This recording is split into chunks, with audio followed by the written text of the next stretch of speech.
Halo guys, selamat datang di channel ini. Terima kasih telah mengeklik video ini.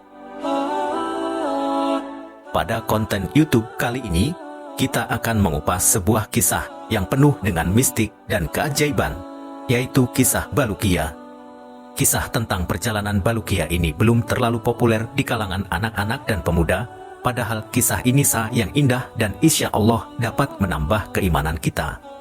As-Salabi menceritakan, pada masa Bani Israel ada seorang laki-laki bernama Isya, seorang ulama Bani Israel. Setiap saat dia sering membolak-balikkan lembaran kitab-kitab kuno Samawi untuk ditelaahnya. Sampai suatu ketika di lembaran-lembaran itu, dia menemukan tulisan tentang sifat-sifat Nabi Muhammad Shallallahu Alaihi Wasallam. Dia dengan sigap mencatat semua sifat-sifat tersebut yang tercecer di beberapa lembaran, kemudian dia mengumpulkan menjadi satu halaman.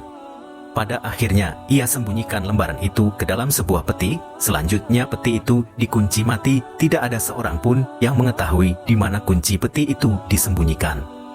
Suatu masa, Isya berwasiat kepada anaknya yang bernama Baluqiyah menjelang akhir ajalnya.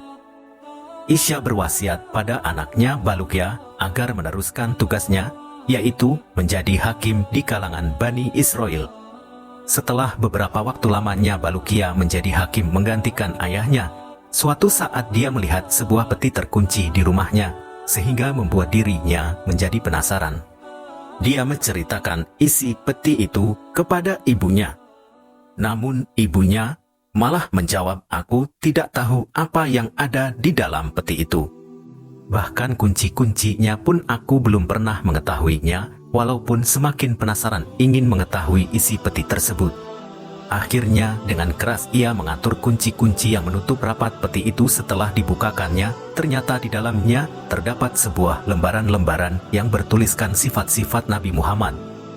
Dalam lembaran itu dikatakan bahwa Muhammad adalah penutup para nabi dan rasul.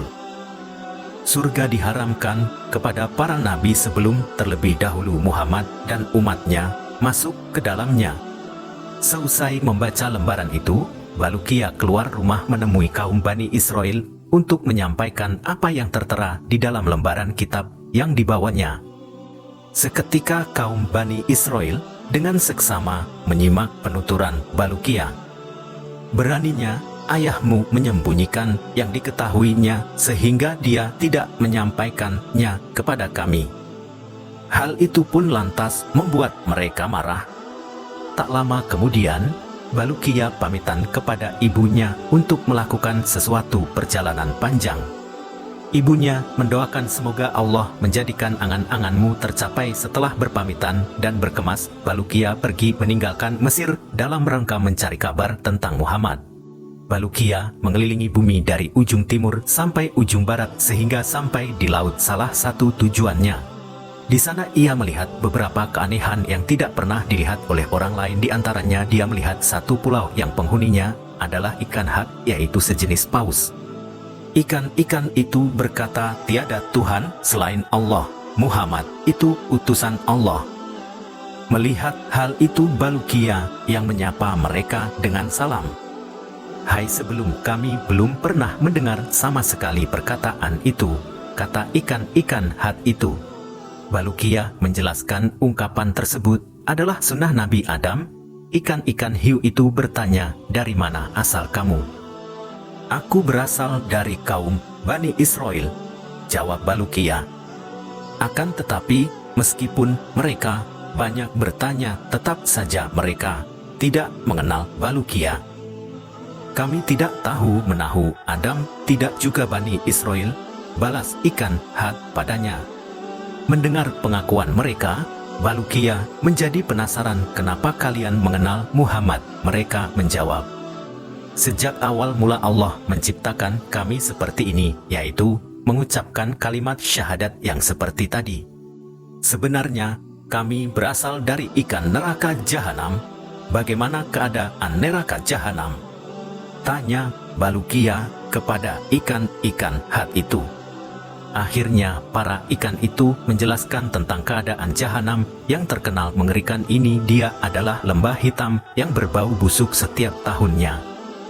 Ia bernafas hanya 2 kali. Nafas pertama ketika musim panas makan. Nafasnya pun mengeluarkan hawa yang sangat panas, dan nafas kedua ketika musim dingin maka nafasnya menimbulkan hawa yang sangat dingin. Ikan Hat menjelaskan lebih detail. Selanjutnya Balukia melongokkan pandangannya ke arah pulau lainnya. Di sana ia melihat ikan Hat yang ukuran lebih besar dari yang ia lihat sebelumnya. Ikan tersebut bagaikan pelepah kurma di antara ikan-ikan Hat itu. Terdapat seekor ikan Hat yang berwarna kuning. Jika ia berjalan maka ikan-ikan Hat di sekitarnya ikut berjalan. Ketika ikan-ikan Hat merasa diperhatikan oleh Balukia, mereka bertanya, "Siapakah kamu?" Balukia menjawab, "Aku adalah Balukia dari Bani Israel." Perkataan Balukia itu tetap saja asing di telinga mereka. "Kami belum pernah mendengar perkataan itu sebelumnya," ujar ikan itu. "Sebenarnya, aku ditugaskan untuk memakan semua ikan laut yang ada di dunia. Jika tidak ada aku, maka ikan-ikan Hat akan mengejar kaum Bani Israel dan memangsanya." Kemudian Balukia melanjutkan perjalanannya sampai ke laut yang lainnya. Di sana, ia menjumpai beberapa keanehan-keanehan yang panjang sekali. Di antara keanehan tersebut, ia melihat sebuah pulau yang di dalamnya terdapat sebuah pohon kurma dari emas. Jika pohon itu terkena sinar matahari pagi, maka akan kelihatan mencorong bagaikan kilat ketajaman. Sinarnya tidak dapat ditembus dengan pandangan mata. Selain pohon kurma, di pulau tersebut terdapat juga pohon yang besar. Balukia mencoba untuk mengambil salah satu dari pohon-pohon tersebut, maka ada suara yang menyuruhnya, "Awas, jangan kau ganggu aku, wahai orang yang salah." Maka Balukia mengurungkan niatnya tadi. Dia akhirnya duduk beristirahat. Di tengah itu, tiba-tiba ia mendengar serombongan orang yang turun dari langit. Masing-masing dari mereka yang turun menghunuskan sebilah pedang. Begitu melihat Balukia, mereka bertanya, "Bagaimana kamu bisa tiba di tempat ini?" Balukia pun menjelaskan tentang dirinya, "Aku berasal dari Bani Israel, namaku adalah Balukia. Sekarang aku ingin tahu, siapakah kalian?" Balukia kembali bertanya, "Sebenarnya kami adalah kaum jin yang beriman. Allah mengirimkan kami dari langit untuk membunuh golongan jin kafir di muka bumi," jawab rombongan itu. Hingga akhirnya Balukia pun meninggalkan mereka. Di tengah perjalanan Balukia kembali dikagetkan dengan adanya seorang malaikat yang posturnya amat sangat besar. Mereka itu berdiri tegak dengan tangan kanannya di ujung timur dan tangan kirinya di ujung barat.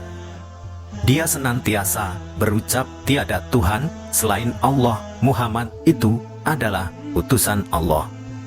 Setelah Balukia mengucapkan salam, dia ditanya oleh makhluk itu, "Siapakah Anda, Balukia?" Ia menjawab serupa saat pertemuannya dengan makhluk-makhluk lainnya, "Aku adalah Balukia, berasal dari Bani Israel. Aku melancong guna mencari nabi akhir zaman sekarang." "Siapakah Anda?" tanya Balukia. "Aku adalah malaikat yang diberi tugas untuk mengatur gelapnya malam dan terangnya siang," jawabnya. Balukia kembali bertanya, "Apa maksud kedua garis yang ada di keningmu?" Tampak di kening malaikat itu ada 2 garis bertuliskan panjang dan pendeknya siang dan malam. Malam tidak akan melebihi batasannya yang sudah ditetapkan. Menjawab rasa penasarannya, Balukia kembali bertanya, dan sang malaikat pun menjawab, "Saya malaikat yang ditugaskan untuk mengatur angin laut. Aku tidak sekali-kali menghembuskan angin kecuali ada instruksi dari Allah. Angin aku kendalikan dengan tangan kananku, sedangkan laut aku kendalikan dengan tangan kiriku. Jika tidak dengan demikian, maka orang-orang yang ada di bumi akan semena-mena memanfaatkannya." Dalam perjalanannya pun Balukia beberapa kali dipertemukan malaikat lagi. Sampai akhirnya tiba di Gunung Kaf. Gunung tersebut terdiri dari umpu dan batu yakut berwarna hijau. Besarnya gunung itu dapat menutupi dunia dan segala isinya. Di antara keistimewaan gunung itu, ia dapat melihat langit dunia yang berwarna biru. Allah telah menugaskan seorang malaikat untuk menempati gunung itu. Apabila Allah hendak mengembangkan kebahagiaan salah satu bumi, dia memerintahkan malaikat di atas untuk menggerakkan akar-akar yang di tempat gempa itu. Kemudian dihubungkan kepada Gunung Kaf, maka terjadilah gempa. Apabila Allah menghancurkan suatu kota, maka Allah menginstruksikan kepada malaikat tersebut untuk memutuskan akar-akar ataupun fondasi kota itu dari bumi. Dengan dicabutnya paku bumi dari salah satu kota, maka kota itu akan roboh. Selanjutnya Balukia bertanya, apa saja yang ada di belakang Gunung Kaf ini? Malaikat itu menjawab, ada 40,000 kota, semuanya bukan termasuk kota-kota yang ada di dunia, karena kota-kota ini terbuat dari emas, dan perak siang dan malam tidak dapat menembusnya, sedangkan penduduknya terdiri dari para malaikat. Mereka semua bertasbih kepada Allah, tidak berbuat durhaka kepadanya. Kemudian Balukia menanyakan, apa saja yang ada di belakang kota-kota tersebut? Malaikat itu kembali menjawab, di belakangnya ada 70,000 hijab seluas dunia. Adapun di belakang hijab-hijab itu tidak ada yang mengetahuinya kecuali Allah. Balukia kemudian memeluknya dan meneruskan perjalanannya dengan menelusuri Gunung Kaf sampai ujung. Di sana ia kemudian dipertemukan dengan seekor burung yang bercerita tentang keistimewaan makanan yang ada di surga melebihi makanan yang ada di dunia. Dan ia pun diberi sepotong roti pemberian dari surga. Balukia pun bertanya, apakah ada orang yang pernah memakan makanan tersebut? Yang sering mampir makan di sini adalah Khidir alaihi salam, jawab burung itu sembari menutup pembicaraannya dengan Balukia. Balukia pun dikejutkan dengan kedatangan Nabi Khidir alaihi salam di hadapannya dengan pakaian yang serba putih. Dia berdiri hormat dan mengucapkan salam kepadanya. Balukia pun menjawab salam tersebut, kemudian memeluknya. Ia menjelaskan maksud perjalanannya.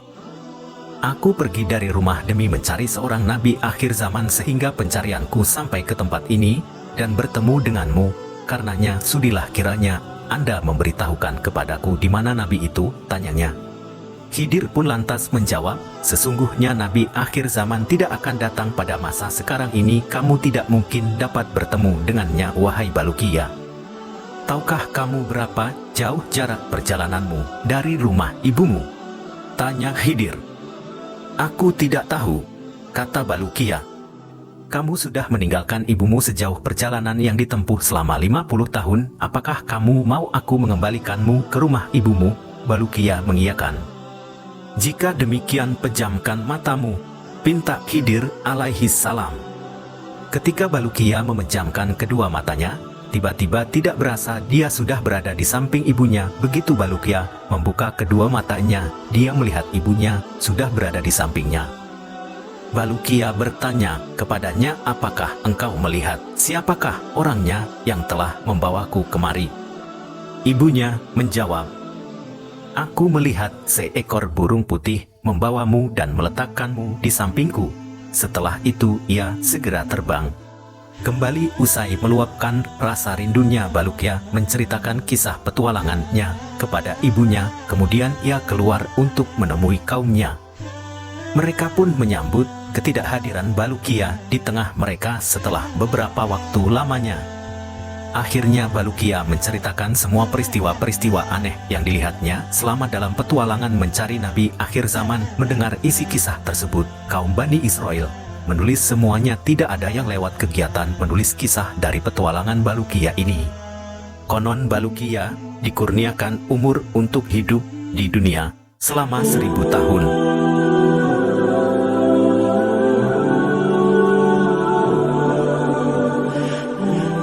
Mari kita berhenti di sini untuk hari ini.